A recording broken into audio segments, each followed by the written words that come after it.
ये कहानी 150 साल पुरानी है, जहाँ पर ब्रिटिश कैप्टन वॉलगन ने एक बहुत बड़ी हवेली बनाई थी और उस हवेली का नाम है कैप्टन हाउस। कैप्टन के काफी शौक भी थे, उनमें से ही एक शौक शिकार करने का भी था। वो जानवरों का शिकार करते थे और आसपास के गांवों में उनका बड़ा ही दबदबा था, मतलब लोग उनसे डर कर रहते थे। और कहा जाता है कि कैप्टन केवल जानवरों का शिकार ही नहीं करते थे, बल्कि वो नौजवानों का भी शिकार किया करते थे। उस टाइम पे बहुत सारे नौजवान गायब हुए थे, किसी को उनका कुछ पता नहीं चला कि वो कहाँ गए। और जिन जानवरों का कैप्टन शिकार किया करते थे, उनका सर काटकर वो अपनी दीवार पर लगा दिया करते थे। ये भी उनका एक शौक था। कैप्टन मर गए, लेकिन आज भी उनका कैप्टन हाउस यहीं पर है। और अब आ जाते हैं प्रेजेंट में कैप्टन हाउस में एक परिवार रहने के लिए आया है। ये है विकास वर्मा और इनकी पत्नी अवनी वर्मा और इनके दो बच्चे सोनम और केविन। घर कैसा लगा बच्चों? बहुत बढ़िया पापा, मुझे तो सच में बहुत पसंद आया घर। और मुझे तो यहीं पर रहना है अब। लेकिन पापा, मुझे तो बहुत अजीब लग रहा है। ये कैसी मूर्ति है? और ये दीवारों पर कटे हुए जानवरों के सर क्यों लगा रखे हैं? अरे बेटा, ये अजीब थोड़ी ना है। ये तो ब्रिटिश कैप्टन वॉलगन की मूर्ति है, जिनका ये घर है। 150 साल पहले ये घर इन्होंने ही बनवाया था और इनका शौक था जानवरों का शिकार करके उनका सर दीवार पे टांगने का। तो इसमें डरने वाली कौन सी बात है? और ये अपने टाइम पर बहुत ही मशहूर थे, मतलब इनका नाम था आसपास के एरिया में।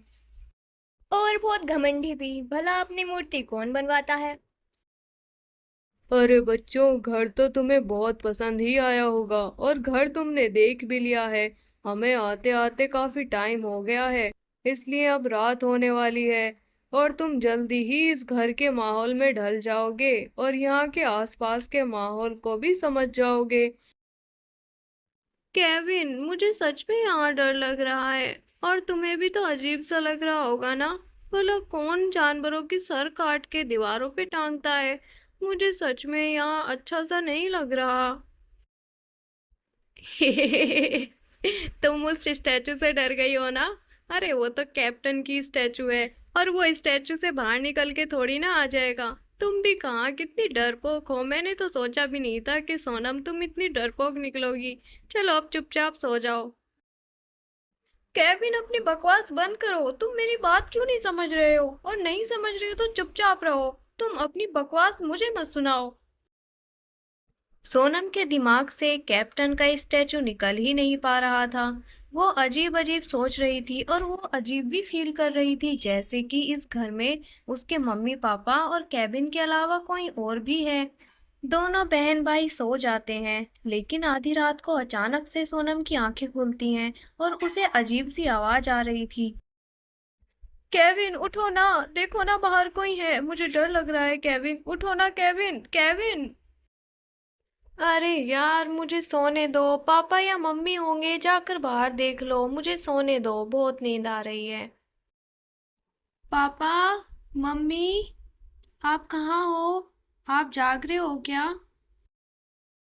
अ, अरे, अरे ये क्या? पापा मम्मी तो सो रहे हैं, फिर ये आवाज कैसी आ रही है? मुझे बहुत डर लग रहा है। पापा, मम्मी, बचाओ, बचाओ, ये क्या है? पापा आ जाओ ना, मुझे बहुत डर लग रहा है। अरे सोनम, क्या हुआ? तुम इतनी डरी हुई क्यों हो? पापा, मैंने अभी अभी कैप्टन का सर कटा हुआ देखा और अजीब अजीब डरावनी आवाजें भी सुनी। अरे सोनम बेटा, देखो कुछ भी तो नहीं है। ये तुम्हारा वहम है। अरे सो जाओ, कुछ भी नहीं है। अभी नया नया घर है ना, इसलिए तुम्हें एडजस्ट होने में थोड़ा टाइम लगेगा। सोनम अपनी बात को साबित करे तो कैसे करे, क्योंकि उसकी बातों का कोई यकीन तो करेगा नहीं, क्योंकि अपनी आंखों से किसी ने कुछ देखा भी तो नहीं है, केवल सोनम ने ही देखा है।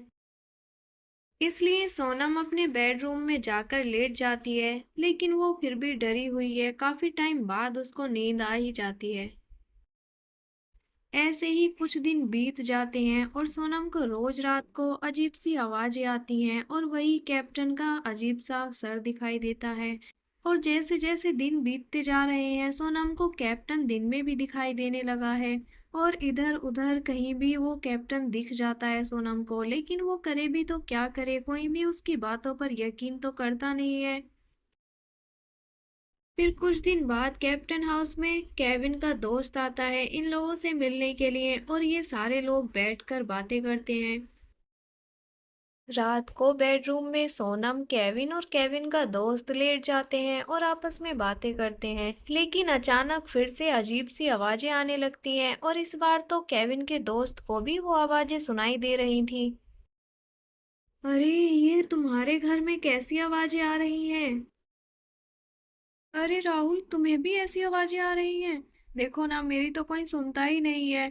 मुझे इस घर में रुकना ही नहीं है। कैसी कैसी आवाजें आती हैं। और तो और कैप्टन का कटा हुआ सर भी मुझे दिखाई देता है।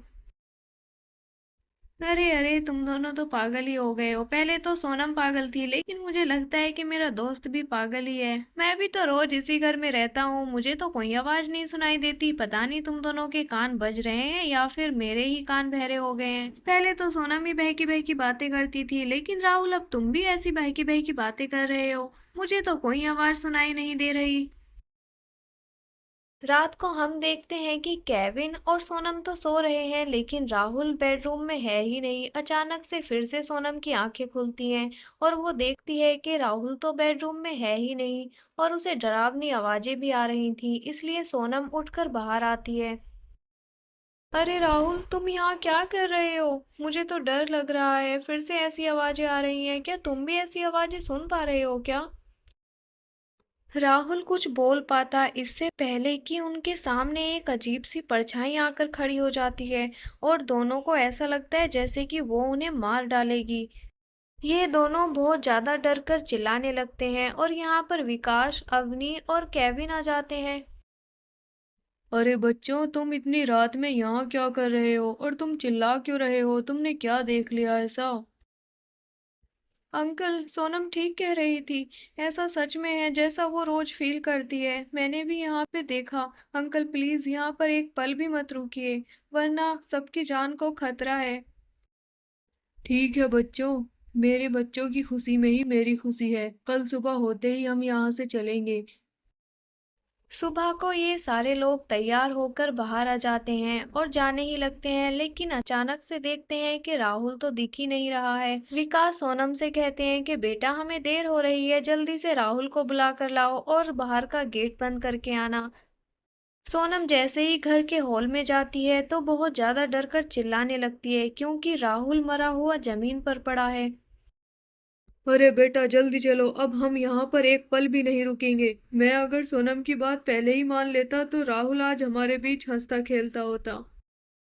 विकास अपने बच्चों को लेकर अपने पुराने घर दिल्ली आ जाता है, लेकिन जब से ये लोग कैप्टन हाउस से आए हैं तब से केविन बीमार रहता है। कैप्टन जवान लोगों की हत्या क्यों करता था, ये बात तो रहस्यमयी ही रह गई, लेकिन उसने सोनम और केविन को क्यों नहीं मारा, ये बात भी रहस्यमयी ही रह गई है। खैर जो भी हो, अब ये चारों लोग ठीक ठाक एक दूसरे के साथ रहने लगे हैं।